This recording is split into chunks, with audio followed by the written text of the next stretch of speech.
বুধবার শ্রীনগর গ্রাম পঞ্চায়েতেও শপথ গ্রহণ অনুষ্ঠান হয়। এদিন পঞ্চায়েতের প্রধান, উপপ্রধান সহ মোট ১৩ জন সদস্য শপথ বাক্য পাঠ করে নিজেদের দায়িত্বভার গ্রহণ করেন। অনুষ্ঠানে উপস্থিত ছিলেন নারী নেত্রী মৌসুমী দাস, কর্পোরেটর হিমানী দেববর্মা সহ আর অনেকে। পরে এদিন এলাকাবাসীদের মধ্যে বিভিন্ন প্রজাতির গাছের চারাও বিতরণ করা হয়। সারা ত্রিপুরা রাজ্যে ত্রিস্তরীয় পঞ্চায়েতের যে আমরা পঞ্চায়েত গঠন করেছি, সমস্ত পঞ্চায়েতে প্রধান, উপপ্রধান নির্বাচিত এবং সকল মেম্বারদের আমরা শপথ গ্রহণ অনুষ্ঠান করাচ্ছি।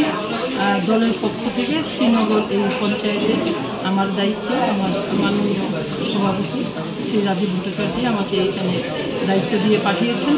আমি এখানে এসেছি এবং সকল মেম্বার, প্রধান, উপপ্রধান সবাই খুব আনন্দিত মনে সবাই শপথ গ্রহণ করেছেন এবং প্রত্যেকটা আমি ডুকরি ব্লকের দায়িত্বে, ডুকরি ব্লকে প্রত্যেকটা জায়গায় জায়গায় আজকে থেকে শপথ গ্রহণ অনুষ্ঠান আরম্ভ হয়েছে এবং তৎসঙ্গে ত্রিপুরা রাজ্যেও বিভিন্ন জায়গায় শপথ গ্রহণ অনুষ্ঠান চলছে।